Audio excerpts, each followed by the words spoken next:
안녕하세요. 올랜도 킴입니다. 오늘 또 시황 분석과 더불어서 종목 분석해보는 시간을 갖도록 하겠습니다. 자, 다음 요 내용 보시게 되면 관세 우려로 인해서 다음 주 월가의 모멘텀이 조금 망가지고 수익이 다가오고 있다. 자, 그렇게 이야기하고 있는데 그 내용에 대해서 한번 살펴보겠습니다. 자, 일단 다음 주 우리가 한 봐야 될 것이 한 세 가지 정도가 되고 있죠. 미중 간의 무역 갈등이 계속해서 다시 고조되면서 좀 심각하게 흘러갈 거냐. 자, 그거 첫 번째. 자, 두 번째는 실적 발표를 앞두고 요거 자체 실적이 어떻게 일단 계속해서 예상치보다 높게 나올 거냐. 컨센서스보다. 그 다음 셧다운이 계속해서 길어질 거냐. 자, 그거죠. 요 세 가지가 가장 중요한 키포인트가 될 것으로 보여지고 있는데, 자, 가장 중요한 것은 이러한 투자자들이 사상 최고에 근접한 시장 상황에서도 지금까지 그래왔듯이 저점 매수할지 아니면 위협에 대해서 시장이 더 나쁜 영향을 미칠지, 특별히 실적 발표를 앞두고 시장의 전망을 갖다가 더욱더 복잡하게 만들 가능성이 있는데, 자, 거기에 대해서 그냥 분할 매수를 할지, 자, 그런 점들 위에 지금 관심사가 되지 않나, 자, 그렇게 보여집니다. 자, 그래서 프리덤 캐피탈 같은 경우에 있어서는 아무래도 이번 위협 자체가 현재 셧다운에 대해서 좀 시장에 불필요한 불확실성을 더하고 있다. 아무래도 이렇게 불필요한 불확실성이 하나가 더 플러스가 됐다는 거겠죠. 트럼프 때문에. 그런데 다행히 이는 행정부가 장기적으로 좋은 결과를 낼 수 있는 또 다른 협상 전략이 되지 않겠는가. 자, 협상을 위해서 이런 것들을 했을 수도 있다. 자, 그렇게 보는 거겠죠. 그래서 요번에 반사적인 매도세가 또 다른 매수 기회는 될 수가 있다. 자, 그렇게 말하고 있고, 잠재적이고 거대한 관세라는 새로운 문제는 시장과 지금 회사 임원들의 실적 발표를 앞두고는 처리하고 싶은 것은 아니다. 요거 자체까지는 일단 지금 이제 사람들이 생각은 하지 않고 있다. 아무래도 기업의 실적이라든지 이런 게 집중한다는 거죠. 이거에 대해서는 크게 집중하지 않고 있다. 자, 그런 식으로 이야기를 하고 있습니다. 자, 다음 주부터 실적 발표가 되는데 대형 은행 보고서들이 일단 발표가 되겠죠. 그러니까 실적 발표가 어떤 회사들이 있는지 그거부터 한번 보고 가보겠습니다. 자, 다음 주 화요일부터 실적 발표가 시작됩니다. 봐야 될 종목들 한번 보시게 되면 블랙락부터 시작해서 JP모건, 골드만삭스, 시리, 그 다음 웰스파고, 그 다음 존슨앤존슨, 도미노 이 정도는 좀 보셔야 되겠고, 그 다음 ASML 있죠. 이런 것들 한번 보시고, 그 다음 달러트리, 뱅크 오브 아메리카, 모건 스탠리 이 정도는 보셔야 된다. 자, 그 다음 또 봐야 될 것이 TSMC 있죠. 꼭 보셔야 되겠고, 그 다음 또 보신다면 뭐 아메리칸 익스프레스 정도, 나머지는 또 금융주들이니까 뭐 핍스앤틀도 이번에 합병했고, 그 다음 트루이스트 뭐 이 정도만 보시게 되면 일단 어느 정도 금융주하고 반도체 장비라든지 반도체, 자, 그 다음에 도미노라든지 이렇게 아메리칸 익스프레스 요 정도는 일단 한번 보셔야 되지 않나 그렇게 생각을 합니다. 자, 그래서 다음 주에 만약에 모든 것이 순조롭게 진행된다 이렇게 가정했을 때는 실적 발표 자체가 단기적으로는 다음 상승세의 촉매제가 될 수 있다 이렇게 말하고 있죠. 그래서 특별히 금융 부분은 이번 시즌에 호조로 시작할 것으로 예상이 되고 있다는 겁니다. 상당히 좋게 보고 있다는 거겠죠. 그 이유는 자본시장이 반등이 많이 했죠. 주가 많이 올랐다는 것들. 그래서 딜메이킹의 활동이 크게 증가되면서 사업이 호전됐다. 자, 이런 것들이 좋은 점에 있기 때문에 대응은행들이 좋은 소식을 많이 전할 것으로 예상이 되고 있다. 이렇게 보면 되겠죠. 자, 그런 가운데 있기 때문에 이번에 팩셋 같은 경우에 있어서도 S&P 지수 내에서 금융 부분에서 12.9%의 혼합이익 성장률을 기록할 것으로 예상이 되고 있다. 이렇게 말하고 있고, 그 다음에 IT 유틸리티 소재에 이어서 분기이익 증가에 대해서 네 번째로 큰 기여를 할 것으로 예상이 되고 있죠. 그래서 현재 전체 지수는 8.1% 혼합이익 성장률을 기록할 것으로 보여지고 있다. 전반적으로 가고 있는데, 자, 거기다가 일단 금융 부분이 12.9%로 좀 더 앞서간다는 겁니다. 자, 그렇다면 아무래도 이렇게 되면은 주가 자체는 또 반등을 할 수 있겠죠. 그래서 월요일 날은 일단 지금 지수 발표가 없죠. 월요일 날 대응은행에서 보고서가 없는데, 자, 그래서 월요일 날 좀 빠졌다가 아무래도 화요일 날 실적 발표할 때 다시금 주가가 반등되지 않겠는가. 뭐 톱니도 이렇게 예상하고 있고, 거의 대부분들이 월요일에 좀 빠진 다음에 아무래도 그때 바닥을 치고 다시금 화요일날 올라갈 가능성이 많다. 자, 그런 식으로 예측하고 있는 것이 아무래도 은행주에 대한 그런 여러 가지 기대치 때문이다. 이렇게 말씀을 드립니다. 자, 그래서 은행주 자체가 올라가는 것 자체가 시장 자체에서 더 높은 수준으로 상승하는데 필요한 안도감을 줄 수 있을 가능성이 많은 것이 은행주가 되고 있다. 그렇게 이야기하고 있고, 수익은 계속해서 유지될 것이고, 금리는 하락하고 대체 주장사가 거의 없기 때문에 주식의 배수도 계속해서 유지되겠다. 이렇게 이야기를 하고 있죠. 자, 그런 가운데 있기 때문에 아무래도 이렇게 P 레이쇼 이런 것들도 크게 떨어지지 않고 계속해서 상승되는 그런 모양이 나타난다. 자, 배수가 상승되면서 이익이 상승된다면 주가는 올라간다. 자, 그렇게 이야기를 하고 있습니다. 자, 그렇다면 리스크는 없냐 했을 때 10월 15일 마감일이 다가오고 있다는 겁니다. 요거 조금 리스크가 될 수 있다. 이렇게 보시면 되는데, 그래서 다음 주에 또 심각한 상황이 될 수도 있다. 자, 그렇게 말할 수 있겠죠. 그래서 10월 15일이 다가오면서 정부 폐쇄가 계속해서 된다면은 10월 15일 자체는 대부분의 연방 직원들이 급여가 되는 급여 지급일입니다. 자, 그로 인해서 2주째 접어들면서 많은 직원들이 급여를 받지 못하게 되는 그런 날이 되지 않겠는가. 자, 그런데 10월 15일 이전에 정부 폐쇄가 종료될 확률은 6%에 불과하기 때문에 아무래도 요 날 또 그래도 계속해서 지나가면서 정부의 직원들이 잘리거나 아니면 일단 지급을 받지 못할 가능성이 상당히 많다는 겁니다. 그래서 무급 역사적으로 본다면 정부의 무급 휴직이 거의 문제는 되지 않았다. 이런 인식 덕분에 지금까지 정부 셧다운은 무시해 왔는데 지금 이제 격렬하게 의회 갈등이 장기화되고 있기 때문에 부담이 줄 수 있다 이렇게 밝히고 있죠. 그래서 RS 같은 경우는 직원의 절반을 갖다 무급 휴직에 도입한다 이렇게 밝혔고, 자, 러셀 보만 예산국장 같은 경우에서는 해고 통지서를 받기 시작했다 이렇게 밝히고 있죠. 그래서 위의 조치가 없다면은 앞으로 더 많은 공무원들이 무급 휴직을 하게 될 가능성이 많겠다. 자, 그렇게 했을 때는 아무래도 조금은 경제적인 타격이 일어나지 않겠는가. 지금도 소비 심리가 안 좋은데 조금 더 소비 심리가 안 좋을 가능성이 있겠다. 자, 그런 것들이 조금 이제 리스크가 된다. 이렇게 이야기를 하고 있습니다. 자, 그 다음 또 우리가 봐야 될 것이 CPI 지수인데, 노동부 보고서가 작성을 위해서 직원들을 소집했다 이렇게 밝히고 있죠. 그래서 CPI 발표가 9일 연기돼서 10월 24일로 예정이 돼 있다 이렇게 말하고 있습니다. 그래서 요거 자체가 어떻게 나오느냐에 따라서 또 시장이 출렁거릴 수가 있다 이렇게 보시면 되겠죠. 그래서 최근에 발표된 수치에 따르면 인플레이션이 소폭 상승은 했지만은 지금까지는 시장이 무시할 만큼의 온전한 수준을 유지했다. 자, 그런데 최근 몇 주 동안의 인플레이션 상승이 금리 전망을 업둡게 할 가능성이 있다는 거겠죠. 자, 그때 일단 이런 지표가 상당히 중요성이 일단 커지고 있는데, 자, 만약에 시장이 경기 둔화를 낮은 금리를 반영하고 있는 것으로 보이고 있는데, 현재 모습 속에서 인플레이션이 만약에 가속화되고 연준이 금리 인하를 지속한다면 그때는 시장에 상당한 영향을 미칠 수가 있다. 자, 요것이 더 문제라는 거겠죠. 그래서 금리 인하로 인해서 주가가 좀 올라가는 것이 있는데, 자, 만약에 인플레이션이 이상하게 나와서 자, 그것 때문에 일단 금리를 갖다가 인하할 수 없다. 자, 그렇게 했을 때는 시장이 반응이 좀 커질 수 있다. 자, 그것이 리스크가 되지 않겠나 그렇게 보고 있다는 겁니다.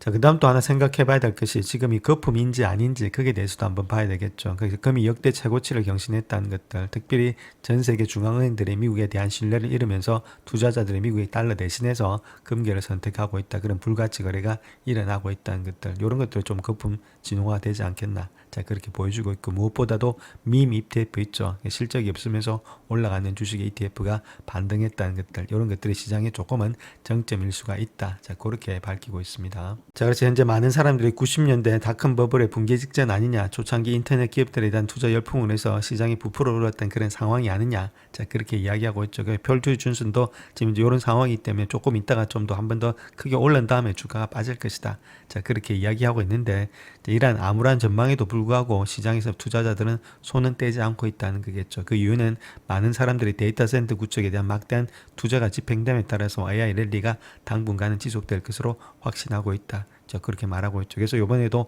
오클로라든지 이렇게 에너지 주식들은 계속해서 주가가 안 떨어지고 올라가고 있습니다. 자, 그런 것들, 이런 것들을 보여준다는 거겠죠. 아직까지 AI가 꺾이지가 않았다. 그래서 완전히 지금 버블로 보기에는 조금은 힘들다. 이렇게 보시면 되겠습니다. 자, 그 다음 또 우리가 알아봐야 될 것이 트럼프가 중국에 대한 관세를 갖다가 대폭 인상할 것이다 이렇게 시사했는데, 그렇다면 그 배경에는 어떤 것이 있는지, 자, 거기에 대해서 한번 알아봐야 되겠습니다.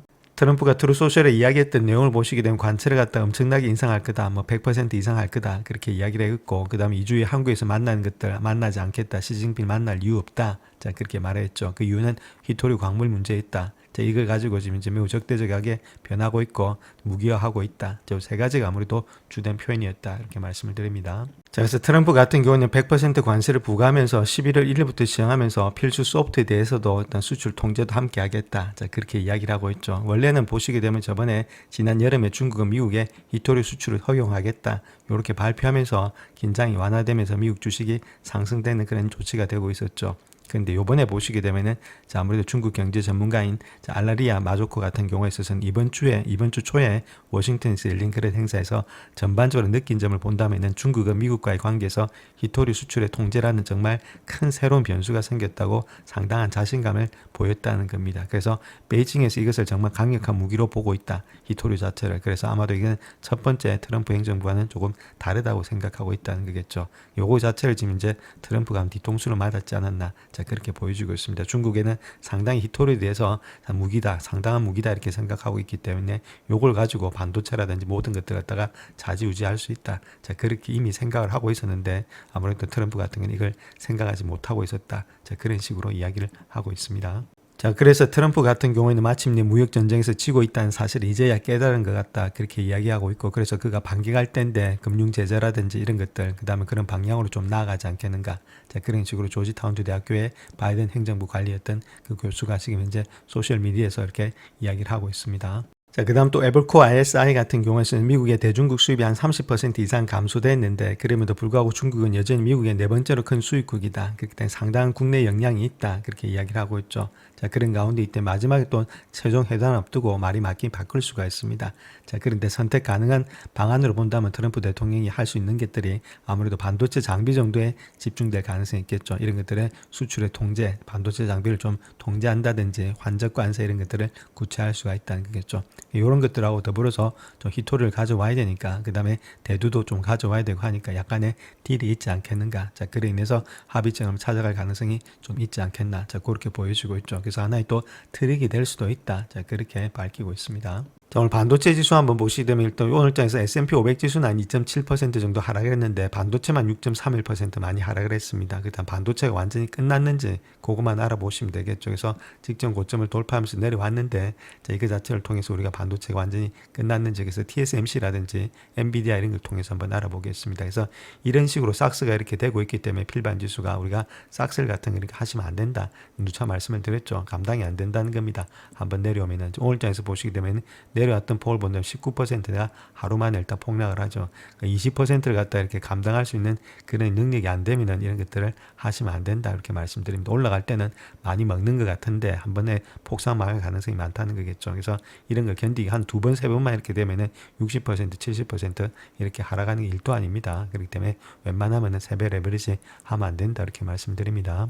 자, 다음 TSMC의 매출을 한번 보겠습니다. 월 매출 한번 보시게 되면 1, 2, 3월만 한 20만 정도 되고 있었죠. 그렇게 하다가 계속해서 30만 되고 있었고, 물 6월 달은 한 20만 정도 되고 있었습니다. 자, 그럼에도 불구하고 연평균 성장률이 거의 30% 이상이 되고 있다. 25% 이상. 자, 아직까지도 상승률이 많다는 겁니다. 앞으로도 마찬가지고. 자, 그런 가운데 있기 때문에 이런 것들이 지금 엔비디아, 그 다음 TSMC가 아직까지 가고 있는 한 AI가 달릴 수가 있다. 이렇게 보시면 되겠죠. 그래서 이런 애들이 성장이 꺾인다. 자, 그럴 때 우리가 조금은 털고 나와야 될 때가 아니겠는가 그렇게 보여집니다. 자, 그래서 그걸 다 더해봤더니 2025년도 일단 가이던스 있죠. 지금 이제 3분기 때 가이던스가 31.8에서 33빌리언 정도 예측을 했는데 지금 노스핏에서 나타났던 것이 34.1빌리언 정도가 나타나고 있다는 겁니다. 훨씬 더 많이 나타나고 있죠. 가이던스보다도 많이 비트를 하는 그런 모양이 있다. 자, 그런 가운데 있기 때문에 계속해서 일단 지금 이제 이런 것들을 AI가 살아있다는 것을 이런 데서 우리가 볼 수가 있겠습니다.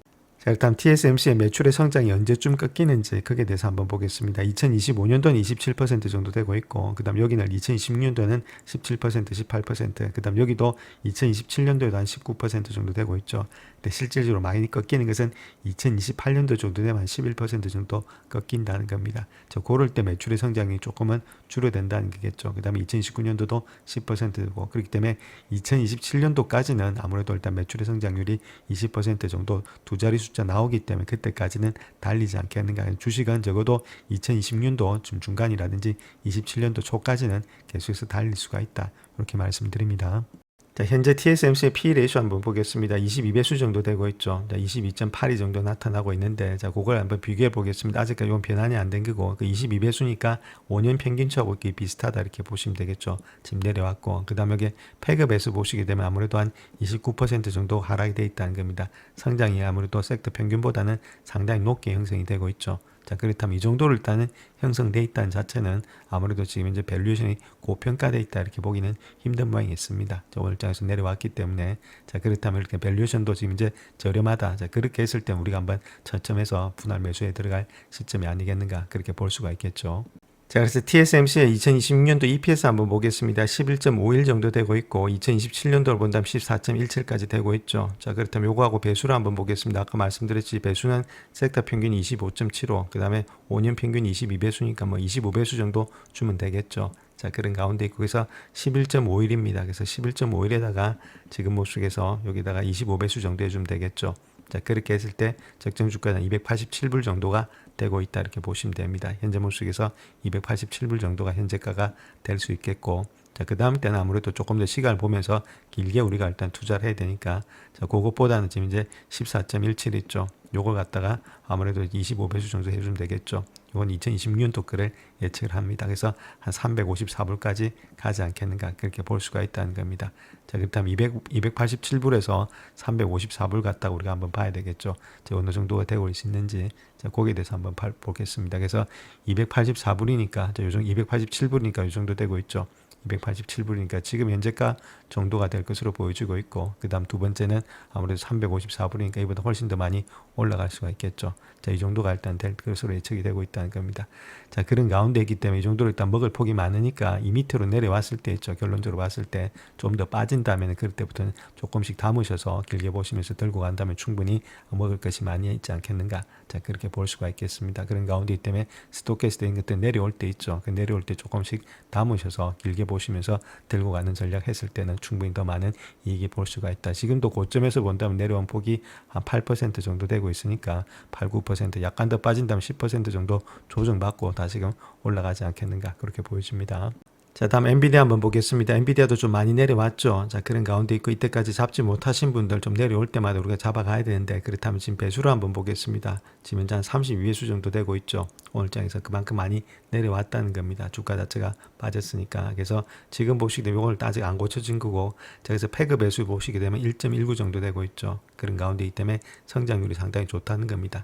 패그 배수는 P를 갖다가 G로 나눈 거죠. 한 번 더 말씀드리면은 P를 갖다가 G로 나눈 겁니다. 5년 동안에 이익 성장률로 나누기 때문에 이익이 크다 이렇게 했을 때는 분모가 크니까, 분자가 크니까 전체적으로 낮은 게 좋겠죠. 그래서 성장이 높은 게 좋으니까 패그 배수는 낮은 게 좋습니다. 근데 지금 보시게 되면은 패그 배수가 1.19죠. 섹터 평균보다는 1.84보다는 낮다는 겁니다. 낮으니까 성장이 많다는 이야기가 되겠죠. 그래서 마이너스 한 35.30%가 저평가되어 있다. 자, 성장이 좋기 때문에 배수를 갖다 뭐 40배수, 45배수 줄 수 있는데 지금만 32배수, 2배수까지 내려왔으니까 배수가 많이 적게 내려왔다는 겁니다. 자, 그다음 상당히 좋은 모양이 있다. 이렇게 보실 수가 있겠죠. 자, 그다음 적정 주가 한번 구해 보겠습니다. 엔비디아의 2026년도 EPS가 4.5달러죠. 그럼 4.5달러에다가 보통 일단 40배수 해주는 게 정상, 일단 35배수만 해주겠습니다. 보수주 잡아서 그렇게 했을 때는 158불 정도가 되고 있다. 이렇게 보시면 되겠고, 요거 지금 현재가인데 160불 밑으로는 일단 잘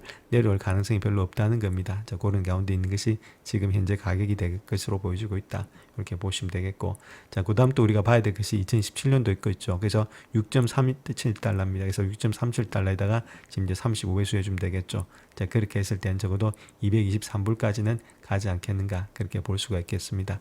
자, 그런 가운데 있기 때문에 요 라인대에서 우리가 갈 수가 있겠죠. 지금 이제 요 모습 속에서 요걸 중심으로 해서 우리가 매매를 하시면 된다 이렇게 말씀을 드립니다. 자, 일단 158불이니까 자, 이 정도까지 내려온다고 이야기 치고, 자, 제가 보는 관점은 이까지 내려갈 가능성은 없습니다. 그 다음에 일단 223불까지는 갈 가능성이 있겠죠. 자, 그렇다면 아무래도 요것도 뭐 내년까지니까 이 이상도 더 갈 수가 있습니다. 그래서 충분히 갈 수 있으니까 좀 더 빠진다면 그때부터는 좀 담으셔서 가야 되겠고, 제가 보는 관점 160불 밑으로 주가가 완전히 곤두박질 쳐서 내려갈 가능성이 거의 없다고 보여집니다. 그래서 이 가격대 거의 160불대란지 그 가격대에 지금 도달한다든지 조금 더 빠진다면 그때부터는 천천히 담으셔서 들고 가신다면 충분히 일단 내년 정도 되면 이 정도까지 가격이 되지 않겠는가 해서 먹을 것이 훨씬 더 많다 이렇게 보시면 되겠죠. 그래서 지금부터 본다 하더라도 먹는 폭을 본다면 적어도 한 20에서 30% 정도는 먹을 수가 있으니까, 자, 아무래도 주가가 좀 빠질 때마다 담으셔서 이런 종목들은 들고 가는 게 중요하다. 그래서 TSMC라든지 엔비디아 이런 것들 아직까지도 고평가되어 있는 것은 아니다.